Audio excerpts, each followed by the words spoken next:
Zechariah 9 to 9, my king is coming. Pasha Shaheen आज आपके लिए खूबसूरत मैसेज लेके आए हैं और इस मैसेज का जो अनवान है, टॉपिक है, वह है खुशियाँ मनाओ क्योंकि तुम्हारा बादशाह आ रहा है। जी, ज़िक्रिया 9 बाब उसकी 9 आयत में लिखा है, ए बिन्ते सिय्योन तो नहायत शादमान हो और ए दख्तर यरूशलेम खूब ललकार, क्योंकि देख तेरा बादशाह तेरे पास आता है। वो सादिक है और नजात इसके हाथ में है। वो हलीम है और गधे पर, बल्कि जवान गधे पर सवार है। आज ये जो टॉपिक है जो हमें खुदा यीशु मसीह की आमद के बारे में बता रहा है और ज़िक्रिया की किताब उसका 9 बाब उसकी 9 आयत से जो आयत है ये हमने पढ़ी है और हमें ये खुशी की एक खबरी दे रहा है, खुशखबरी दे रहा है कि तुम्हारा बादशाह आ रहा है और तुम खुशी मनाओ। जी, आज हम सबको खुशी मनाने की ज़रूरत है क्योंकि हमारा बादशाह आ रहा है और ये शादमानी की बात भी है, खुशी मनाने की ज़रूरत भी है। कहता देख शादमान हो, देख तेरा बादशाह तेरे पास आता है। ये सिर्फ़ एक तारीख़ी बात नहीं है बल्कि आज के लिए एक ज़िंदा पैगाम है। खुदा अपने लोगों को खुशियाँ देने के लिए, उनको खुशियाँ मनाने के लिए बुला रहा है कि हालात की वजह से नहीं बल्कि इसलिए कि बादशाह यीशु आ रहा है। आने वाले बादशाह का ये वादा है। आपके जो पॉलिटिक्स बादशाह होते हैं वो बड़े बड़े वादे करते हैं, मगर ये मेरे ज़िंदा यीशु का वादा है। और जो पॉलिटिक्स जो हमारे दूसरे बादशाह होते हैं, जो हमारे हुक्मरान होते हैं, उनके वादे अक्सर कच्चे होते हैं, टूट जाते हैं और वो 10 वोटिंग के हद तक होते हैं। मगर मेरे और आपके ज़िंदा खुदावंद को जो वादा है वो सच्चा है और वादों का वो पूरा करने वाला खुदा है और उसका ये वादा है और ये पेशन गोई यीशु की आमद से पहले सैकड़ों साल पहले की गई। उसमें वाज़ा बताया गया कि बादशाह किस तरह आएगा, ना फ़ख्र के साथ, ना फ़ौजों के साथ, ना घोड़ों और ऊँटों और रथों के साथ, बल्कि सादगी के साथ। जी, मेरा और आपका यीशु गधे पर सवार होकर यरूशलेम में दाखिल हुआ तो इसलिए पेशन गोई जो है वो पूरी होती है। यहाँ पर वो गधे पर सवार होकर यरूशलेम में दाखिल हुआ। यह हमें सिखाता है कि खुदा हमेशा अपने वादे पूरे करता है, चाहे देर लगे, लेकिन खुदा का वक्त कामिल होता है। हम अक्सर महसूस करते हैं कि खुदा देर कर रहा है, लेकिन एक बात याद रखें, खुदा कभी देर नहीं करता। खुदा कभी देर नहीं करता, वो हमेशा वक्त पे सारे काम करता है। हमारी जो गलत तवक्कुआत हैं, ये हमारी जो गलत तवक्कुआत का मसला है कि यहूदी एक ताकतवर सियासी बादशाह का इंतज़ार कर रहे थे। वो रोमन हुकूमत से आज़ादी चाहते थे, वो ताकत और फतह चाहते थे, लेकिन यीशु एक आजिज़ नजात दहिंदा के तौर पर आया। इस वजह से बहुत से लोगों ने उसे कबूल ना किया। उन्होंने बादशाह को इसलिए रद्द किया क्योंकि वो इनकी तवक्कुआत के मुताबिक नहीं था। आज हमें भी शायद ऐसा ही महसूस होता है और आज भी यही हो रहा है कि कुछ लोग यीशु को सिर्फ बरकतों के लिए चाहते हैं, कुछ लोग ज़रूरतों के लिए चाहते हैं, कुछ लोग शिफा के लिए चाहते हैं यीशु मसीह को, और कुछ लोग अपने मसाइल की हल की उम्मीद रखते हैं। कुछ लोग कलीसिया छोड़ देते हैं क्योंकि उनकी जो आस मुरादें पूरी नहीं होती, उनकी ख्वाहिशें पूरी नहीं होती। लेकिन यीशु हमारी ख्वाहिशात पूरी करने नहीं आया, बल्कि वो इसलिए आया, वो हमें गुनाह से बचाने आया है। जी, वो हमें गुनाह से बचाने आया है।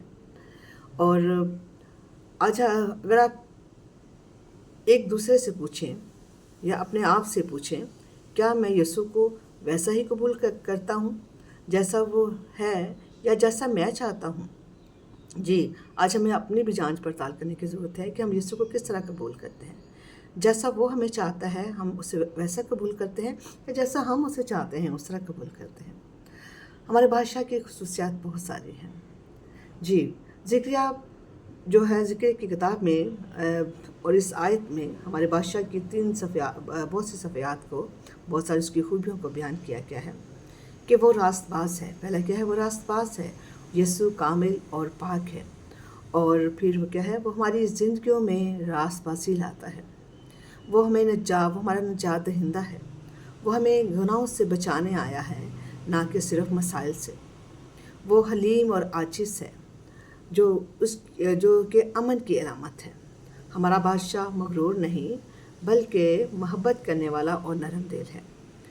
अगर हमारा बादशाह आजिज़ है तो हमें भी आजिज़ी को अख्तियार करने की ज़रूरत है। हमें खुशी मनाने की ज़रूरत है। जी, हमें खुशी मनाने की ज़रूरत है। और क्योंकि हर बादशाह जो है खुशियाँ नहीं लाता, बल्कि खौफ भी लेके आता है। लेकिन मेरा और आपका यीशु हमारे लिए खुशियाँ लेके आया है। उस पर यकीन करें, उस पर भरोसा करें, उस पर ईमान रखें। लेकिन यीशु एक मुख्तलिफ हस्ती है, एक मुख्तलिफ पर्सनैलिटी है। हम खुशियाँ मनाते हैं क्योंकि वो निजात दहिंदा है हमारा। वो अमन देता है हमें, वो उम्मीद देता है हमें, और वो हमेशा की ज़िंदगी हमें देता है। वो हमें तबाह करने नहीं बल्कि बचाने आया है। यीशु जो है बादशाह के तौर पर हमें उसे कबूल करना है। मगर बहुत सारे लोग उसको, जब यीशु मसीह आया यरूशलेम में, तो बहुत सारे लोगों ने उसको बादशाह के तौर पर कबूल नहीं किया, क्योंकि उसका आना, जो उसकी आमद थी, वो बादशाह की तरह नहीं थे, बल्कि वो एक आजिज़ हम्बल बनकर और गधे पर सवार होकर आया। वो फ़ौजों के साथ या किसी बड़ी गाड़ी में बैठ कर नहीं आया, प्रोटोकॉल के साथ नहीं आया, बल्कि गधे पर सवार हो गया। इसलिए लोगों ने उसको रद्द कर दिया। हमें यीशु की निजात को मानने की ज़रूरत है। लेकिन क्या हम उसे अपना बादशाह मानते हैं? निजात दहिंदा आपको माफ़ करता है, लेकिन बादशाह आपकी ज़िंदगी पर हुकूमत करता है। यीशु चाहता है कि वो काबिज़ हो आपके हालात पर, आपके ख्यालात पर, आपके अमाल पर, आपके तल्लुकात पर, आपकी सोचों पर। वो काबिज़ होना चाहता है। और फिर अगर हम अक्सर मज़ामत करते हैं क्योंकि हम खुद हुक्मरानी करना चाहते हैं। हम अपनी ज़ात पर, अपने अमाल पर, अपने ख्यालों और सोचों पर हम खुद हुक्मरानी करना चाहते हैं। मगर यीशु चाहता है कि मुझे हुक्मरानी दो, कि मैं तुम्हारे ख्यालों, सोचों पर, तुम्हारे अमाल पर, तुम्हारे फ़ैसलों पर हुक्मरानी करूँ। लेकिन हकीकी खुशी इस तरह नहीं आती, बल्कि हकीकी खुशी उस वक़्त आती है जब हम यीशु को अपने ख्यालों, अपनी सोचों, अपने अमाल पर हुक्मरानी करने देंगे, उसकी मर्ज़ी पर चलेंगे। जब यीशु आपकी ज़िंदगी का बादशाह बनता है तो दिल में हकीकी सुकून आता है। ज़िक्र कहता है, बहुत खुशी मनाओ, ये एक हुक्म है, मशवरा नहीं, क्योंकि बादशाह आ रहा है। और आज भी यीशु दिलों में आ रहा है, ज़िंदगियों में आ रहा है, और एक दिन जलाल के साथ दोबारा आएगा। जी, बहुत सारे लोगों ने यीशु को उस वक़्त पहचाना नहीं, और कईयों ने उसको पहचानने से इनकार भी कर दिया। लेकिन आइए हम वो गलतियां ना करें दोबारा जो उन लोगों ने की थी उस वक़्त। अब उसकी आमद करीब है, हमें अपने आप को तैयार करना है, उसे अपना बादशाह मानें, आजिज़ी से कबूल करें, अपनी ज़िंदगी उसके हवाले करें और उसमें खुशी मनाएं। आज हमें अपने आप से पूछना है, क्या मैंने वाकई यीशु को अपना बादशाह बनाया है, या मैं भी उन्हीं की तरह हूँ जिन्होंने अपने आप को परखा नहीं, अपने आप को समझा नहीं, और यीशु को जाने बगैर ही उन्होंने इग्नोर कर दिया, नज़रअंदाज कर दिया, पहचानने से इनकार कर दिया। आज हमें अपने आप से पूछने की ज़रूरत है कि मेरा यीशु मेरे लिए खुशियाँ लेके आ रहा है, मेरे लिए निजात दहिंदा बन के आ रहा है, मेरे गुनाहों को माफ़ करने के लिए आ रहा है। आज हमें अपने आप को से पूछने की ज़रूरत है, अपनी ज़िंदगी को खुदावंद के सुपुर्द करें, अपने ख्यालों को, अपने सोचों को, अपने अमाल को खुदावंद के सुपुर्द करें, कि वो आपकी सोचों, अपने ख्याल पर, आपके ख्यालों पर, आपकी ज़िंदगी पर, अपने दिल पर, आपके घरानों पर, आपके बच्चों पर हुक्मरानी करें। खुदावंद आज के इस कलाम के वसीला से आप सबको बड़ी बरकत दे। Thank you very much. आमीन।